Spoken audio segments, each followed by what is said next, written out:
आरोपी जो पकड़े गए हैं वो उनसे कोई आपका संबंध है, परिचित है, समर्थक है या बीजेपी के कार्यकर्ता? मैं तो खुद ही चाहता हूँ इसकी निष्पक्ष जांच हो जाए और दूध का दूध और पानी का पानी हो जाए। कि जो तो बजरी को लेकर आप पे भी ये आरोप लगते रहे हैं कई बार कि आप भी बजरी खनन करवाते हैं क्षेत्र में, इस तरह से ये भी आरोप लगे कि जो विकास कार्य हो रहे हैं उसमें भ्रष्टाचार ज़्यादा हो रहा है, गुणवत्तापूर्ण काम नहीं हो रहे हैं, सड़कें व्यवस्थित नहीं बन रही, उनका जो बनती वापस उखड़ रही है। विधायक साहब ने गुंडे भेजे हैं और वो गुंडागर्दी यहाँ पर की जा रही है हमारे ऊपर, कुछ भी हमारे परिवार को भी खतरा ये बताया जा रहा है। एक तो ये सूरज माली का पूरा परिवार कांग्रेस की गिरफ्त में है और जैसा कांग्रेस चाहती है वैसे ही उनसे बुलवाती है।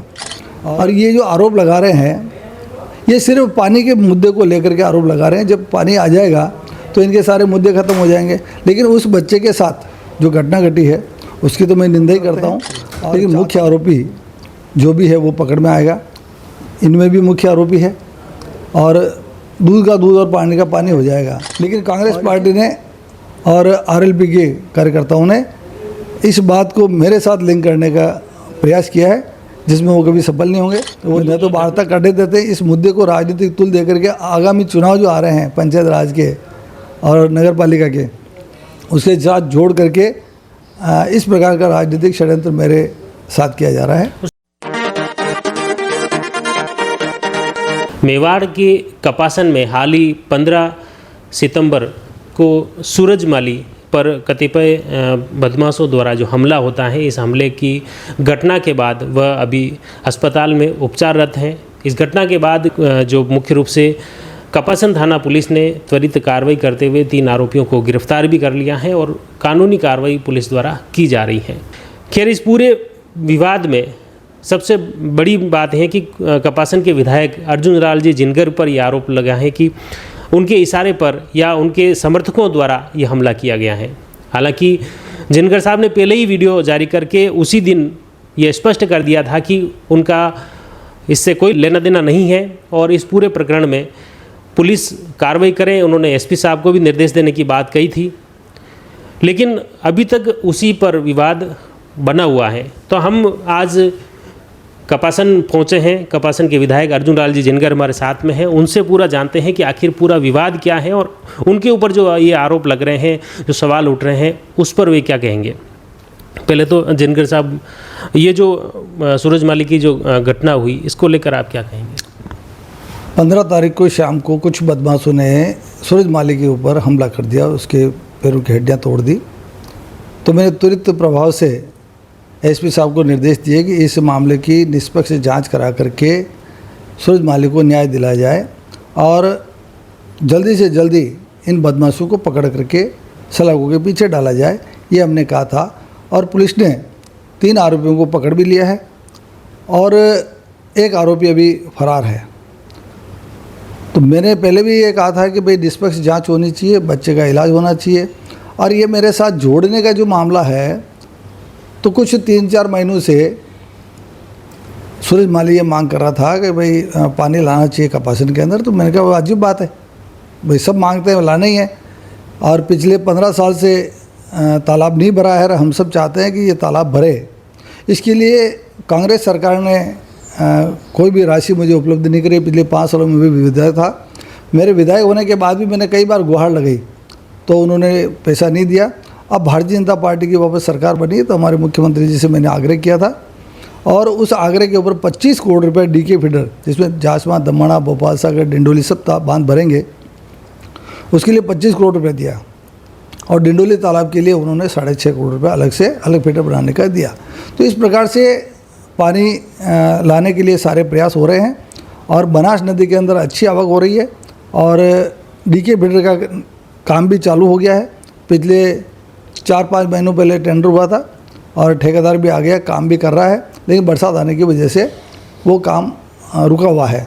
लेकिन फिर भी कपासन के कुछ युवाओं द्वारा भारतीय जनता पार्टी के प्रयासों से उस नदी के अंदर जो पानी बह करके मातृकुंडा और मातृकुंडा से बिशलपुर और समुद्र में जा रहा है, उस पानी को हमने यहाँ लाने का काम किया। ये तो आपके कामकाज हो गए, बिल्कुल आपने जो किए प्रयास, और कल भी जैसे ये चीज़ें आई, भाजपा के कई पदाधिकारियों ने भी ये आपने जो जिक्र किया, लेकिन इस पे मुख्य बात ये है कि वो ये बता रहे हैं कि एमएलए साहब के ऊपर ये उन्होंने सोशल मीडिया पर जिस तरह से वो मांग कर रहा था, तो कहीं न कहीं एमएलए साहब के समर्थकों ने या एमएलए साहब के इशारे पर किसने किया ये चीज़? ये बिल्कुल निराधार जो आरोप लगाए जा रहे हैं वो बिल्कुल निराधार हैं।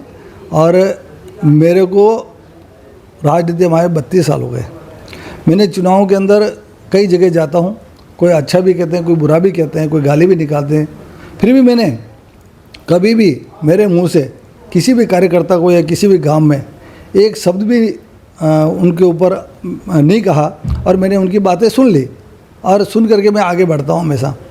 और ये जो आरोप लगा रहे हैं ये सिर्फ पानी के मुद्दे को लेकर के आरोप लगा रहे हैं। जब पानी आ जाएगा तो इनके सारे मुद्दे ख़त्म हो जाएंगे। लेकिन उस बच्चे के साथ जो घटना घटी है उसकी तो मैं निंदा ही करता हूँ और चाहता हूँ कि अपराधियों को 3 को पकड़ा है और से उनको भी जल्दी से पकड़ करके निष्पक्ष जो आरोपी जो पकड़े गए हैं वो उनसे कोई आपका संबंध है, परिचित है, समर्थक है या बीजेपी के कार्यकर्ता? ये न तो बीजेपी के कार्यकर्ता हैं, मैं अभी ये भी नहीं कह सकता हूँ कि ये किस पार्टी से संबंध रखते हैं, लेकिन मुख्य आरोपी जो भी है वो पकड़ में आएगा। इनमें भी मुख्य आरोपी है और दूध का दूध और पानी का पानी हो जाएगा, और ये किस पार्टी से संबंध रखते हैं वो भी पता चल जाएगा। मैंने तो अभी तक इनकी शक्ल भी नहीं देखी और कभी जानता भी नहीं हूँ। ये बजरी के माफिया हैं और ये कारों से आते हैं, ट्रकें भर करके ले जाते हैं रेत की, और उस कारण से इन्होंने देखा भाई कि अर्जुन लाल जी को किस प्रकार से बदनाम किया जाए, इस लिंक को जोड़ करके उनके द्वारा जो अपराध किया गया उसको ये कपासन के कुछ कांग्रेस के कार्यकर्ता और कुछ लोग जो मेरे विरोधी हैं वो इस बात को लिंक करके जोड़ करके मुझ पर आरोप लगाने का प्रयास कर रहे हैं, मेरे परिवार पर आरोप लगाने का प्रयास कर रहे हैं। मैं तो खुद ही चाहता हूँ इसकी निष्पक्ष जांच हो जाए और दूध का दूध और पानी का पानी हो जाए। कि जो पुलिस या आपके प्रशासन द्वारा आपकी जो वार्ता हुई होगी एसपी साहब वगैरह, और जांच में क्या तथ्य सामने आए? अभी तक जांच में यही तथ्य आया कि उनके कोई आपसी रंजिश होगी, या रंजिश नहीं होने के बाद भी उन्होंने किस कारण से ये किया है ये अभी तक पूरा क्लियर नहीं हो रहा है। लेकिन एक व्यक्ति और है, उसको पुलिस ढूंढ रही है, वो जब सामने आ जाएगा तो सारी बात स्पष्ट हो जाएगी, और मुझे पूरा विश्वास है पुलिस उनको आरोपी को जल्दी से जल्दी। मेरे विधानसभा क्षेत्र के नहीं, वो भिलवाड़ा ज़िले के हैं, इसलिए मुझे पूरी जानकारी भी नहीं कि ये कौन है और क्यों किया है। लेकिन कांग्रेस पार्टी ने और आरएलपी के कार्यकर्ताओं ने इस बात को मेरे साथ लिंक करने का प्रयास किया है, जिसमें वो कभी सफल नहीं होंगे। मैं तो ये घटना के बाद में आप वहाँ पर बता रहे ये उससे पीड़ित परिवार या समाज उनसे गांव वालों से मिले? नहीं, मेरे पर सीधा आरोप लगाया, अच्छा, इसलिए मैं वहाँ नहीं पहुँचा। और कांग्रेस पार्टी ने जो हाईजैक कर लिया, इस मामले को हाईजैक कर लिया, मैं बाहर था और इस मामले को हाईजैक कर लिया कांग्रेस पार्टी ने। और वहाँ आपने देखा होगा वीडियो, जब वो बच्चा घायल हुआ तो वो कहलाना चाह रहे हैं सूरजमाली से दबाव डाल करके, तो अर्जुन जी का नाम ले, अर्जुन जी का नाम ले, अर्जुन जी का नाम ले, लेकिन उसने कभी भी ये नहीं कहा। फिर भी कांग्रेस पार्टी ये निराधार झूठे आरोप मेरे पर लगा रही है। मैं तो खुद ही चाहता हूँ कि जल्दी से जल्दी उस बच्चे को न्याय मिले, उसका इलाज अच्छा हो। कांग्रेस पार्टी यहाँ धरना दे रही है, उस बच्चे की कोई सुध नहीं ले रहा है, और उसको जो आर्थिक सहायता मिलनी चाहिए ये नहीं पहुँचा रहे हैं। और कल भारतीय जनता पार्टी के कुछ कार्यकर्ता धरने पर पहुंचे थे, जिलाध्यक्ष जी और कुछ कार्यकर्ता कमेटी पहुंची थी, उनसे बातचीत करना चाह रहे थे, लेकिन कांग्रेस पार्टी ने इस मंच को ही हाईजैक कर लिया। वो न तो वार्ता कर देते, इस मुद्दे को राजनीतिक तुल देकर के आगामी चुनाव जो आ रहे हैं पंचायत राज के और नगर पालिका के, उसके साथ जोड़ करके इस प्रकार का राजनीतिक षड्यंत्र मेरे साथ किया जा रहा है। उसमें कल वाले घटनाक्रम में एक बात और सामने आई कि जो जिलाध्यक्ष जी बोल रहे थे और आपकी पार्टी का ही कोई कार्यकर्ता था वो माइक लेके बोलने लगा और ये विवाद उससे ज़्यादा बढ़ गया, क्या ये बात? नहीं, वो जो कार्यकर्ता थे उन्होंने माइक लिया नहीं, वो अपनी बात कहना चाह रहे थे। जिलाध्यक्ष जी ने अपनी पूरी बात कही, उसके बाद जिन्होंने बात करनी चाहिए उन्होंने अपने हाथ में माइक लिया, और ऐसी कोई छिना झपटी नहीं थी। नहीं, विवाद आपके बीजेपी कार्यकर्ता की वजह से हुआ या वो तो कांग्रेस के कार्यकर्ताओं ने हड़कंप मचा रखा था, और हुड़दंग के आधार पर उन्होंने नारेबाजी करके इस बात को लेकर के कि भाई ये सफल नहीं हो जाए, इसलिए उनको तुरंत प्रभाव से वहाँ नाराबाजी करके उनको वहाँ से रवाना करना चाह रहे थे और उन्होंने यही किया। अब पीड़ित जो है ख़ास तौर से उसके इलाज को लेकर या उसके सहायता को लेकर आपने कोई सरकार या प्रशासन के माध्यम से कोई प्रयास किए हैं?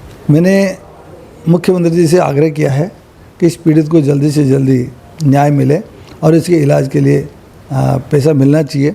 तो इसका जो ये नौकरी करता है वहाँ से इसका इलाज चल रहा है। कुछ राशि लोगों ने इकट्ठी करके भी दी है और भारतीय जनता पार्टी भी चाह रही है कि हम भी उस बच्चे की मदद करें।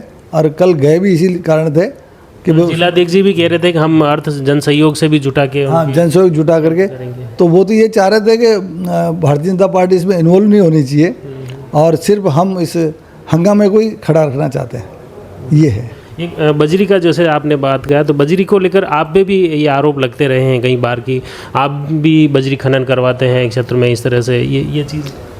बजरी खनन का जब मामला है तो मैं तो बजरी को रोकने वाला आदमी हूँ। मैंने कई बार ट्रैक्टर, जेसीबी, पोकलैंड, डंपर इनको थाने में बंद करवाए हैं। ये खनन कराने वाले जो ठेकेदार है, यहाँ का बजरी का ठेका हुआ है और उस ठेके पे ही जो रसीद मिलती है उस रसीद के आधार पर ही खनन किया जाता है। लेकिन कुछ लोग चोरी छिपे भी और जहाँ पर नहीं खनन होना चाहिए वहाँ से खनन करके ले जाते हैं। मैं तो इनका हमेशा विरोध करता रहता हूँ, आज भी विरोध कर रहा हूँ। एक शुरुआत में आपके विधानसभा के कार्यकाल में विधानसभा में आपने एक बड़ा मुद्दा उठाया था कि हिंदुस्तान जिंक की वजह से क्षेत्र में खेत बर्बाद हो रहे हैं, किसानों को नुकसान हो रहा है। उस मामले में क्या हुआ? हिंदुस्तान जिंक के द्वारा जो पर्यावरण प्रदूषित किया जा रहा है और उसके लिए भी मैंने विधानसभा के अंदर बात उठाई थी और हिंदुस्तान जिंक ने लोगों की ज़मीनों पर कब्जे कर लिया, रास्तों पर कब्जे कर लिए। इसके लिए मैंने विधानसभा में आवाज़ उठाई और मंत्री जी ने आश्वासन दिया कि हम जल्दी ही एक कमेटी के माध्यम से वहाँ भेजेंगे अधिकारियों को और पूरा ही देख करके जांच करके जहाँ पर भी लोगों ने हिंदुस्तान जिंक ने लोगों की ज़मीन पर कब्जा किया है उन कब्जों से मुक्त कराएंगे। और जो पोल्यूशन हो रहा है, पानी खराब हो रहा है और वायुमंडल भी खराब हो रहा है, इसके लिए भी सरकार इनके खिलाफ कार्रवाई कर रही है। आपने ये मुद्दा जब उठाया विधानसभा, उसके बाद जिस गति से जिस तरह से काम होना चाहिए ऐसा नहीं हो पा रहा है। किसानों ने ये बात भी गत दिनों भी उठाई, अलग अलग ज्ञापन भी दे रहे हैं। ये बात सही है कि कुछ डिले हो रहा है, पार्टी के कई कार्यक्रम आते हैं, लेकिन अधिकारियों को स्पष्ट निर्देश हैं कि जल्दी से जल्दी इसकी तुरंत कार्रवाई करके। और अभी उस मंच पे भी भले ही विपक्ष आप कह रहे हो कांग्रेस, हाँ हो सकता है कांग्रेस के उन्होंने इस वे में भी कहा हो, ये बात भी उसमें भी उठी। रेती वाली भी मैं भी वहीं से निकाल के लाया हूँ कि रेती के वो तो खुद कारोबार करते हैं और हिंदुस्तान जिंक में उन्होंने उठा लिया, उनकी सेटिंग हो गई और वो अब किसानों से उनके कोई मतलब नहीं विधायक साहब के। तो ये चीज़ भी वहाँ कपासन में उठी। देखो, न तो मेरी वहाँ कोई सेटिंग होती है न वो कोई सेटिंग करते हैं, वो तो बहुत बड़े लेवल के, ये सर सिर्फ झूठी बातें हैं। मैंने प्रयास में कोई कमी नहीं रखी और अभी भी मेरे प्रयास जारी हैं और हिंदुस्तान जिंक के द्वारा जो भी उपाय करने चाहिए उनको सरकार ने निर्देश दिए हैं और पर्यावरण को दूषित होने से बचाने के लिए कारगर कार्रवाई चल रही है। और जहाँ तक रोज़गार का मामला है, मेन तो रोज़गार का, तो रोज़गार में इतने बच्चे बेरोज़गार हैं, हर व्यक्ति चाहता है मैं हिंदुस्तान जिंक के अंदर नौकरी लगना चाहता हूँ। और हम भी यहाँ से लिख करके पत्र देते हैं, कुछ लगते हैं कुछ नहीं भी लगते हैं, लेकिन हमारा प्रयास जारी रहता है। और क्योंकि हिंदुस्तान जिंक में लगने के बाद कोई आदमी बाहर नहीं निकलता है, जब बाहर नहीं निकलता है, हमारे पास आज जैसे 2000 आदमी 2000 नौजवान तैयार हैं, हम लगना चाहते हैं, तो वहाँ कुल मिलाकर के जो पहले काम कर रहे हैं उनमें से 2000 पद खाली हों तो 2000 लगेंगे। इसलिए वहाँ पर जैसे जैसे 2-4 कोई आदमी आते जाते रहते हैं तो उनकी जगह पर वो फिलअप करते रहते हैं पोस्टों को। एक अपने जैसे आपका शायद 5वां कार्यकाल है, क्या बड़े मुख्य रूप से अब 5 सालों में आपने जो भी बड़ी उपलब्धियां और क्या चीज़ें रह गई है जिसको लेकर आपका मुख्य ध्यान है? मैं भजन लाल जी की सरकार को धन्यवाद देना चाहता हूँ कि पिछले 2 बजटों में कपासन विधानसभा क्षेत्र को 1000 से 800 करोड़ रुपए की सौगातें दी है, जिसमें सड़कें हैं, पुल हैं, शिक्षा के क्षेत्र में है, चिकित्सा के क्षेत्र में है, पानी के क्षेत्र में है। और कुल मिलाकर के ये कहा जा सकता है कि भजन लाल जी की सरकार ने कपासन विधानसभा क्षेत्र को, चाहे कॉलेज हो, चाहे ITA हो, ये सब काम देने का प्रयास उन्होंने किया है। और मैं भजन लाल जी को धन्यवाद देना चाहता हूँ कि उन्होंने जो प्रयास किया, अभी जो ये 25 करोड़ रुपए की जो DK फीडर बन रही है, 6.5 करोड़ रुपए की डिंडोली फीडर बन रही है, ये सारे विकास के काम उन्होंने दिए हैं। सिर्फ एक काम बाकी है जो इतना बड़ा है कि उसमें समय लगेगा। जाखम बांध की परियोजना से, जाखम परियोजना से चित्तौड़, उदयपुर, राजसमंद, अजमेर, भीलवाड़ा जिलों को पानी आना चाहिए। इसके लिए मुख्यमंत्री जी ने बजट में 7100 करोड़ रुपए की घोषणा की है और उसके लिए DPR बनाने के लिए लगभग 30 करोड़ रुपया DPR के लिए स्वीकृत किया है और टेंडर हो गए और DPR का काम चालू हो गया है। यहाँ मुख्य रूप से आपके मातृकुंडिया बांध पास में है, ये बार उठा मुद्दा कि पानी आ रहा है। पहले इधर वो डायरेक्ट फीडर से भीलवाड़ा की तरफ चला जाता है, इधर इस एरिया में भी छोड़ा जाए यहाँ पे किसानों के लिए। जब ये बांध बना था तब कांग्रेस का शासन रहा, कई वर्षों तक रहा। इस बनास नदी को चार्ज करने के लिए भी पानी की आरक्षित नहीं किया था। मैंने लड़त झगड़ करके 93 में जब मैं पहली बार विधायक बना तो विधानसभा के अंदर मामला उठा करके ध्यानाकर्षण के माध्यम से 50 MCFT पानी इस एरिया के अंदर, इस बनास नदी के अंदर छोड़ करके रिचार्ज करने की बात मैंने रखी।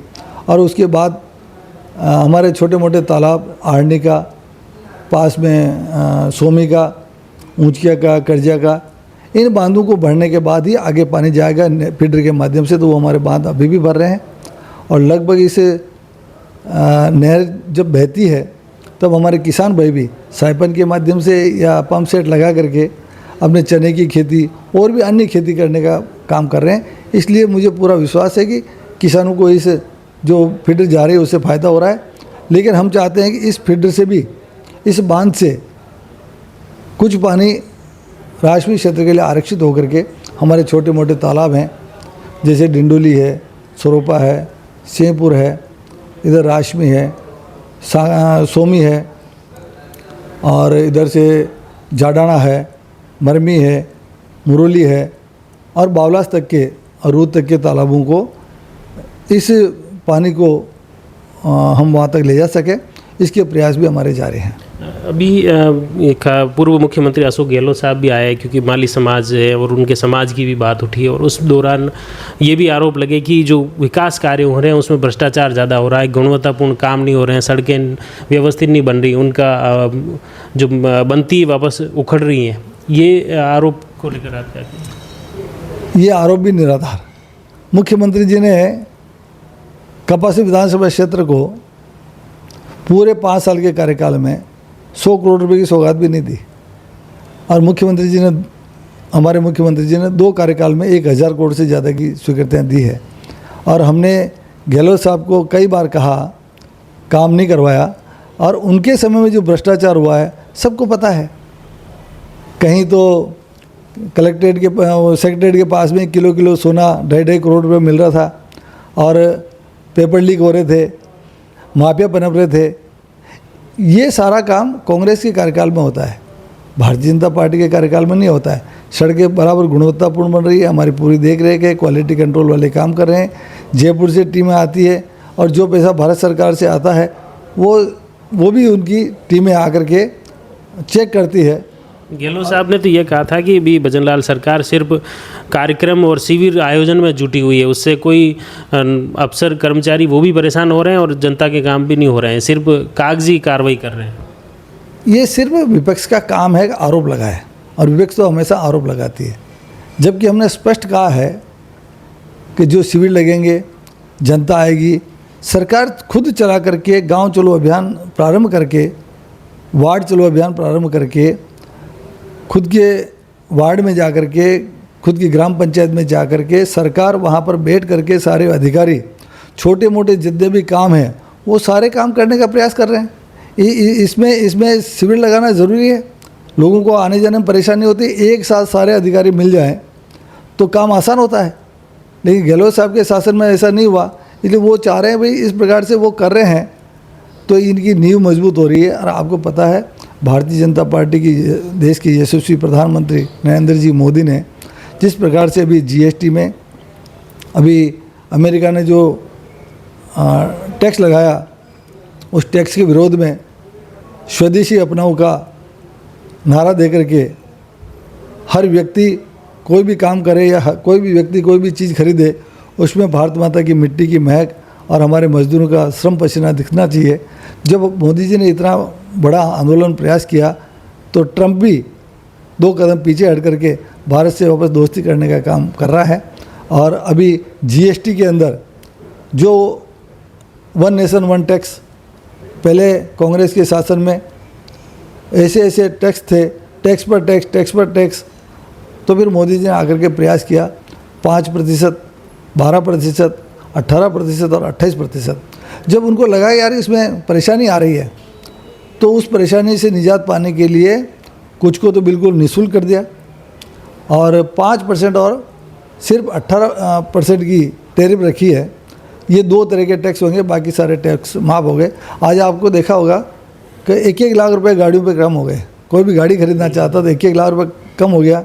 कि जो धरना था उसमें सूरज की माँ जो संबोधित कर रही थी उसमें भी एक अंतिम बड़ा वो था कि विधायक साहब ने गुंडे भेजे हैं और वो गुंडागर्दी यहाँ पर की जा रही है हमारे ऊपर, कुछ भी हमारे परिवार को भी खतरा ये बताया जा रहा है। एक तो ये मेरा सवाल है और दूसरा है कि आपकी तरफ से अब सूरज माली को क्या सपोर्ट सहयोग आपका रहेगा? धरना स्थल पर जो भी घटना घटी, भारतीय जनता पार्टी के कार्यकर्ता और एक कमेटी वहाँ गई थी।